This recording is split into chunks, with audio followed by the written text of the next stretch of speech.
that the president offered me a position of principal secretary, and I advised him to take either Inyangala, the one now the PS for education, or the MCA for Peter Jekulo, known as Kevin.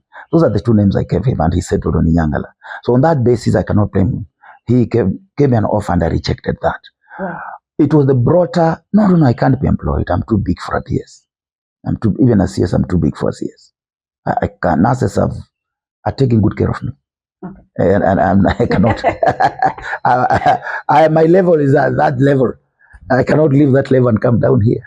I'm above the CS, I'm above So were you PS. expecting another bigger seat than that? I wasn't. Perhaps the question should be, what was my problem? Oh, okay. What was it? I had many problems with this government. One of the problem was, I realized we cheated our people during the campaigns as a party. At what point did you realize that? Immediately, we took over government. I didn't even give it 3 months to realize that we cheated our people. One of the areas we cheated our people was about housing levy. We told our people that we are going to build affordable houses and create jobs. We never told workers we are going to get that money from your pay slips. We never said that. We never said that. If we said that, I would have been the first person to bolt out of UDA even before elections. So that was an area that we cheated our people. We told people that we are going to kazi ni kazi, pesa mfukoni. Today, look at your pay slip. Taxes have gone up. Look at SHA. We dismantled NHIF. We brought SHA, and now we're deducting 2.7% from a gross salary. Personally, I'm paying around 30-something thousand shillings, 39,000 shillings. But when you look at what 1,700 did when it was NHIF, and you compare with what is happening today with SHA, where I'm paying almost 3,000% more than what I used to pay, you say somebody is seriously robbing Kenyans. Not corruption. You know, corruption requires some intelligence. What they are doing is not corruption. It is a robbery. Because with corruption, you require some intelligence to know how to get the money fixed. You know, this one, they have just taken our... Look at it, for example. When they gave Safaricom the issue of IT management for the SHA system, Safaricom quoted 102.4 billion. They came in with Adani and those criminals. And they came in with another company.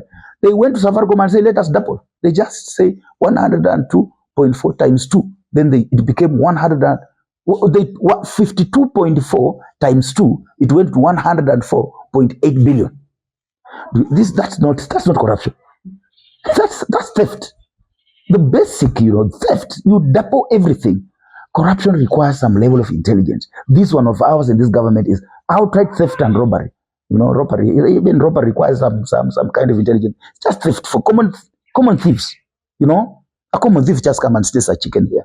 That's how they're doing it. They have reduced Kenya to where now the way they are taking our money is normal theft. Like pickpocketers on the street. They are pickpocketing Kenyans. How do you just take 152.5 times 2, then you go to 104.8 billion, and you ask, can you get our money and you put in a private company, which are yours? We know who owns the share companies, managing share company. We know them. E-citizen, all your taxes are going to somebody before they go to KRA. That's how you can never have enough taxes to run this country. It's a shame. But with this kind of information, as an individual, you can as well go to, courts. Which courts? Kenya courts. Let's not go there.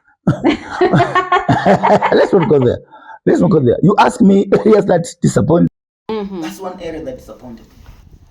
Generally, the way we have run the country has been, when I was there, I'm saying we because I hold responsibility. We brought this government in place and I can't run away from it. I've run away, I'm not part of them. But I'll continue saying because we participated in it. Look at the way they handled our young people when they went on the street. They killed them. Killed them center, left, right for asking what was rightfully theirs. And somebody just comes and says, oh, go and teach your children manners. Do you have manners yourself when you are robbing us? When you are stealing from us? Where did the manners go? How can you take a program that is supposed to provide health care for 55 million Kenyans, take that money and put in a private entity, and then you tell us our children don't have manners? Because children learn from what we do. If you are stealing Your child sees you steal it, your child will steal, because your child will know that now the only way to fame and being rich is through stealing. So the child will learn from what you're doing. So if our children don't have manners, then their parents don't have the manners. Yes. Other than nurses and whatever you're talking about, now let's come to Malava constituency. You are an aspirant the last elections. Here you are, you're saying you're still bold and you still want for that seat. Correct. Tell us, why would you want to move from now the healthcare advocacy? Now you're going into, parliament. You want to join the assembly. Do you want to continue with your voice as a healthcare advocacy? The most undoing for nurses in this country and other health workers, apart from doctors, has been their failure to appreciate the role that political leadership play in shaping the overall policy that governs our country.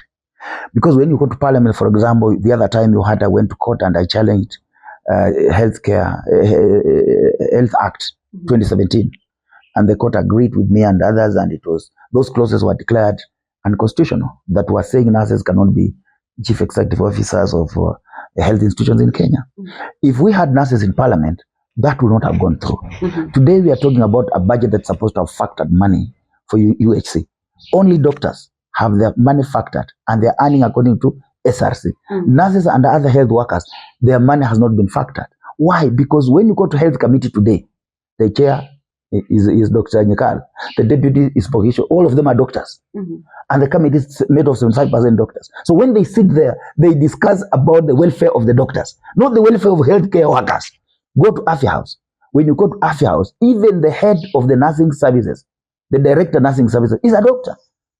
So if we do not appreciate the role that political leadership play in shaping the policies that govern this country, then we will continue having problems year in, year out. That's the good thing of doing an interview at home. The people know that I'm actually a man of here. I have some chicken. I have chicken. You see, that's the good thing. So we believe that in the next election we will be taking bold, decisive steps to support nurses to participate in the electoral process by voting and by going for the seats, so that we can have a voice both in parliament, senate, and even county assemblies. Yeah. That is one of the reasons as to why you're joining Malava parliamentary seat. But I don't know why MP, not governor, and not any other seat, because you said those in your pewa na presidents zilikuwa correct. Dogo sana. Correct. Why correct. Malava correct. The principal secretary's post is actually an employer. Let me now simplify it. Okay. You become an employer. Cabinet secretary, you become an employer. Governor, you become an employer. Only seats where you can continue as an activist, either be a senator, or to be a member of parliament, or to be a member of county assembly. All other executive positions as a trade unionist, you cannot go. Once you go there, you resign from the trade union. And therefore, if you resign from the trade union, the pressure of the workers will not mount on you. So when you sit in parliament, you start drifting away. You start drifting away and start becoming a normal politician. But once you are in parliament and you know you have attack of leaders of a worker, you will always be thinking about workers. Some of the greatest leaders I've had in this country came from trade union movement. There are times when Kenyatta and this group were taken to Kapenguri and the emergency was declared. Who was running the road to freedom? It was trade union in Kenya. Kenya African Workers Union, Federation of Kenya Labor. That's what they were doing when Kenyatta and this group were taken to prison. That's why we had people like Tomboya, we had people like all these kind of people that Kakia, all they came from trade union movement. People like Francis Lubembe, the father of Kidhu Mukai, Kidhu Mukai is a son of soil from Kakamega. You see, so we are proud of him. But at that time, I asked him to come and be governor of Kakamega.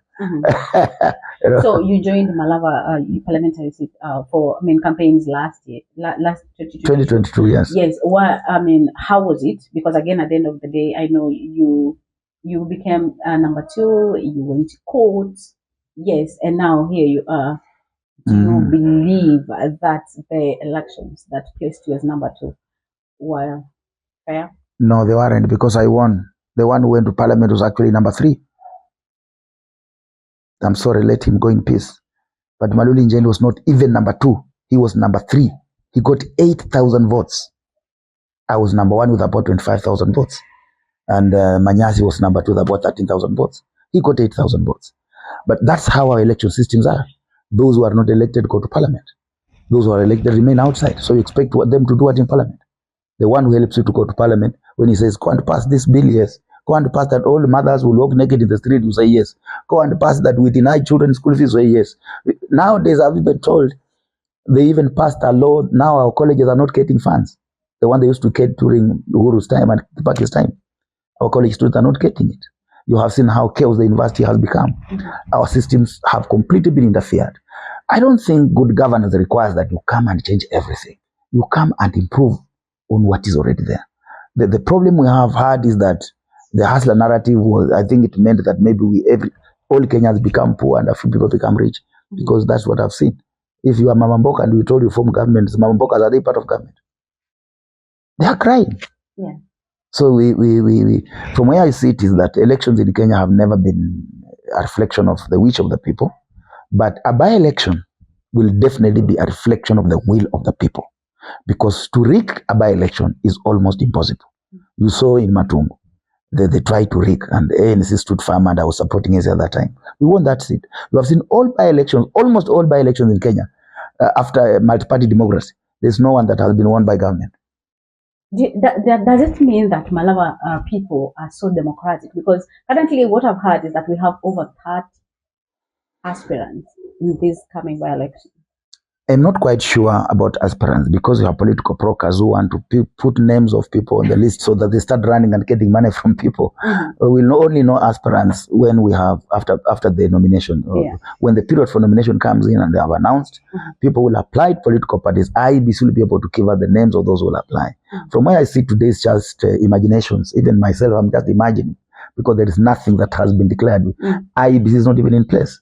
The seat itself has not been declared vacant by Speaker of the National Assembly. So we from where I see it is that we do not have aspirants yet. And aspirants, when the political parties will say, these are our candidates, they become aspirants. Once we go through nomination, we become candidates. So at the moment, no single political party has given us a list of the people who want to be candidates on their political party. So we can't have aspirants. Those are just imaginations that people have. If the previous elections, they were credible or not, as you say, you feel like they were not credible. They were not. But we have the son of the the late Malulu Njendi is also coming. Are you scared? Scared for what? Because he was there, he was a member of parliament, and then the son is coming. First, to speak about an individual, sometimes it's challenging. Sometimes it's not good to talk about an individual, because he may not be here if I say some things maybe which he cannot defend. But from where I see it, he's not a threat. He'll never be a threat in Malava, even without Panyako. Even if I left Malava politics, that Malulu's son will never be a threat to any other politician.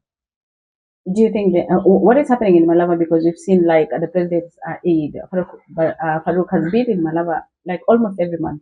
And I've told him, let him continue coming and dishing out money, because we know Farouk is just a small boy here in the village, my neighbor here. And where is he getting money? He has no industry. He has no business. He doesn't manufacture money. So I'm telling people, take that money. It is your money. It's your taxes. Get it. But for the vote, they cannot direct the people of Malava where to vote. They will vote for the person they want. Either Panyako, either Malulu's son, either those others who are contesting. But I can tell you for free, they will not vote. Nobody will come out to dictate to us on how to vote. And I can tell you for free, the vote for Malava is going to the opposition. Yeah. Oh, okay. And the fact that you're saying he is dishing out money, are you by any chance saying that he's enticing people? Of course, that's corruption. Why come in Malava all the time? How many constituencies do you have in Kakamega? Why only Malava? All the time you're in Malava dishing out money. And that's definitely trying to bribe people and trying to tell people that we are helping. How can you be richer than your own country? I was asking that question yesterday. How can an individual be richer than his own country? You are dishing money in a constituency where children have not gone to school. They have been sent back home because they have no school fees. Here is a person bringing millions every day. Why can't we have this money they are stealing from the Kenyans, from the taxes, brought into a kitty to make education completely free?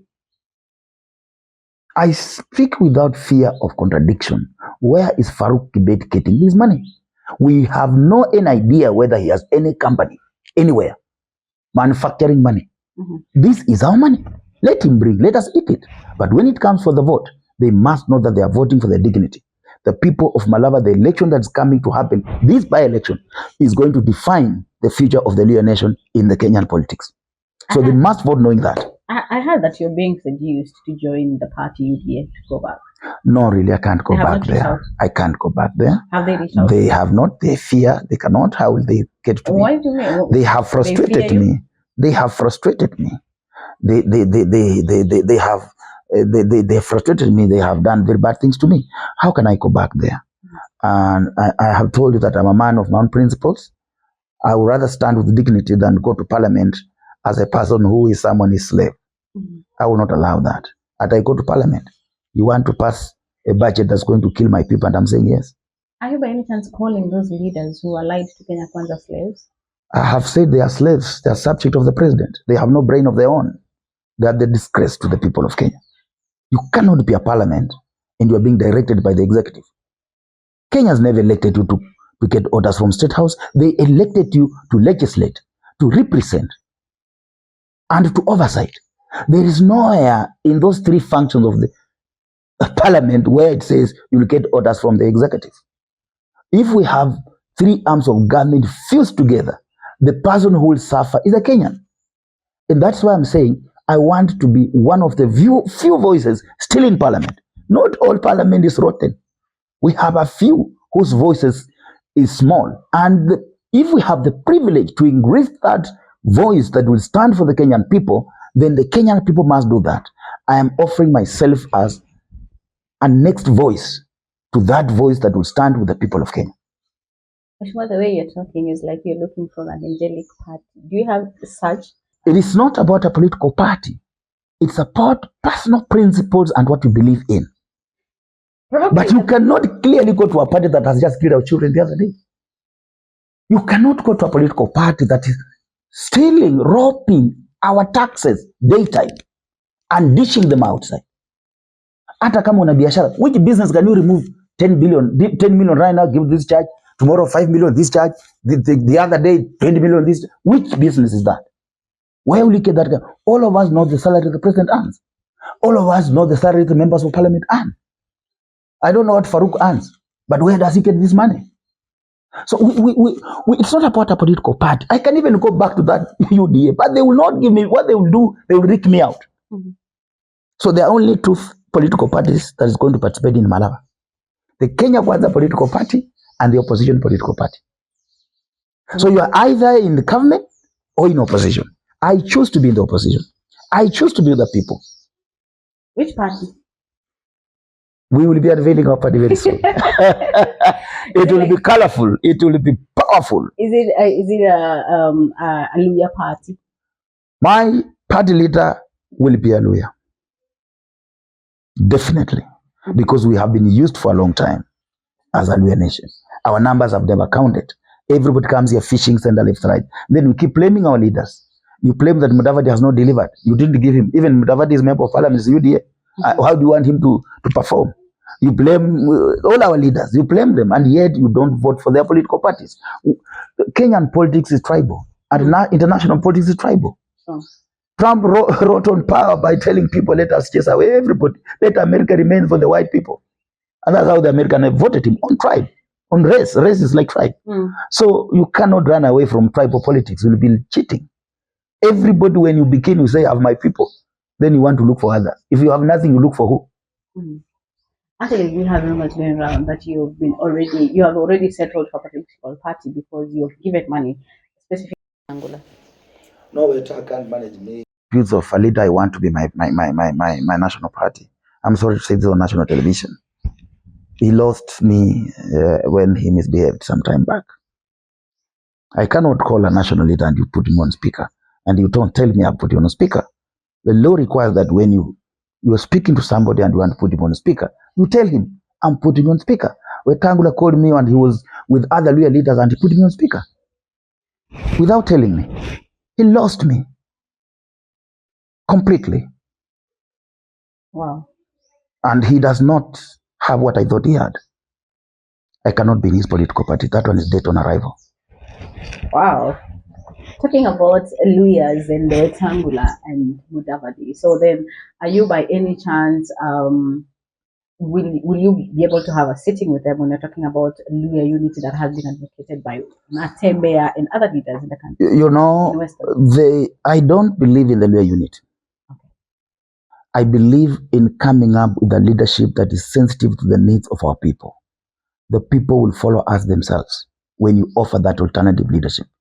Michael Omalo Kijana did not have to walk around telling people, oh, Luya unit. We simply followed him and voted for Mike Bag.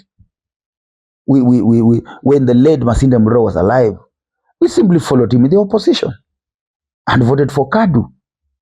So we don't need anybody moving around saying Luya unit. What we need is to come together as leaders. For example, we have established there's a gap when elections come that Luya political parties do not have enough parliamentarians and they don't have enough votes for them to be given an opportunity to sit at the national level and discuss issues that can bring development to our area. And Raila Odinga has been benefiting from Western for all these years. Now we are saying, no, let us put our people together so that when a time of men and women are sitting on the table to chart the way forward for this country, we are not sitting there to bring a national figure, a national, they say they took my brother, senior brother to UDA because of the national image. We don't want national image. We want to sit on that table because we have the people supporting us. We have our people behind us. There's no way you will sit on that table as an equal partner when you are coming just to bring a national image. And that is why you see some people, when people want to sign MOs, some are being told go and give a bus in Malawa. You know, when you are in the house and a visitor has arrived, you tell the children to go and play outside. Big people want to talk. We don't want that kind of relationship. We want a relationship of mutual respect for all leaders. And you can't, respect is earned. You can't demand for it. It comes by, I'm respected in this country not because I've asked for respect. I think I'm among the small leaders in Kenya where you can go to Mandera and you talk about Panyako. Somebody will tell, Uda Jama, they know me everywhere. Not because I've asked anyone to know me, but because of the position and the directions I've taken throughout my public life that God has given me. And I'll continue doing that. So the issue of us being on the national table as bringing the image, national image must end. We must be there as equal partners, equal social, political, and economic partners. And this will come if we are able to articulate issues affecting our people on the ground and go with them. That's the only thing. Hakuna shortcut ya hiyo. Never in the government. Do you think they're not addressing issues that are affecting Malava Nation? You see, even if they may want to address, this is the area where I agree with them. Even if they may want to address, they don't have a platform. Do they have? If your own member of parliament is from another political party, what will Malava speak before the president? He will only be left as a runner boy, running around and doing errands. That's why I give you an example of a child in the house. The visitor has come and the father says, I want to have a meeting here. Fukuza watoto waende nje, give the children. Go and kimbisha hiyo kuku, ichinjwe, mkeni akule. Sasa tunaongea mambo ya watu wakupa hapo kwa boma. How will you describe Ndavadi? No, I respect him a lot. But you see, politically, we have not made stride with him as a Luya nation. You can't compare with people like Michael Omalo Kijana. You can't compare like Masinde Muliro. You cannot compare even the late Martin Shikuku. These are people who made history in this country and they made Luya nation to be respected. But now today, I likely blame the Luya themselves as a voter.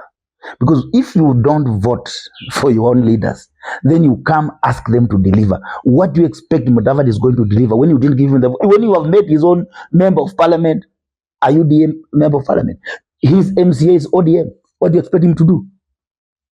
That is where we go wrong. And these are the things we want to correct. Give your leaders the powers, the platform to represent you. And that is only through the vote.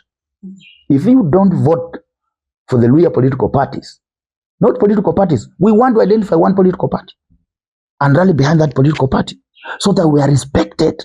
We when we send our party leaders there, tunajua tunapeleka watu wako na kura. Period. So I don't say David has not performed. I can't say Wetangula has not performed because they have not been enabled by our people. What is the take on this coalition pact between Raila Odinga and Ruto? There's no coalition there. That's partnership for convenience and self-enrichment. It has nothing to do with the welfare of the people. How can Raila Odinga go and ride on the deaths of our children, and when something happens wrong, he cheats that he wants to move out? He's eating until last minute. And the last minute he'll bolt out and say, oh, I gave you my people. You did not do any, listen to them, so I've taken them back. He's a con man. That's political conmanship. And this is what must be stopped. If you want to be in a coalition with a government, the law stipulates how to do it. You cannot be in opposition and you are in government. That is disrespectful to the people. He wrote to that government on the blood of our children. It's a blood government. It's shameful. Raila must apologize to Kenyan people, especially the young people. He had his people in government because of the blood that was poured by our children. Yes. What is the take on Oparanya deputizing Ruto? Because actually that is something that a lot of leaders from this region have been pushing. I've still told you that you cannot be at national platform when you have no numbers. Mm-hmm. I still don't see any Luya at the moment having numbers to imagine being a deputy president in a serious election. Because for you to be a deputy president in a serious election, you must command the people from where you come from. You must have that block, like Kajakwa had the Kikuyu block when he came. Like Kalonzo has a block. Ukambani, if he be a deputy president, who in Luya land has a block of the Luya nation? Nobody. And that is what we want to build from Malava. Malawa is not about the election of someone going to parliament. It's about an election of making the Luya nation to be dignified. Let us vote for ourselves. Let us send a message outside there that enough is enough. Over 60 years, we have been used, but we've not gotten anywhere. We have the largest numbers. In fact, the Chit Central Kikuyus are more than us. They're not more than us. These people, nursery schools have closed. If nursery schools have closed, where are these children coming from to beat us? We are giving birth to 10 children, 6, and then somebody who has no nursery school because there are no children is having more numbers than us. That is not true. We are not using our numbers. I hope my people listen, and I hope the Malava people, the Kapras people, and I'm proud of them, listen to the Luya nation. The bell for the Luya nation to wake up is now ringing. It is time now or never.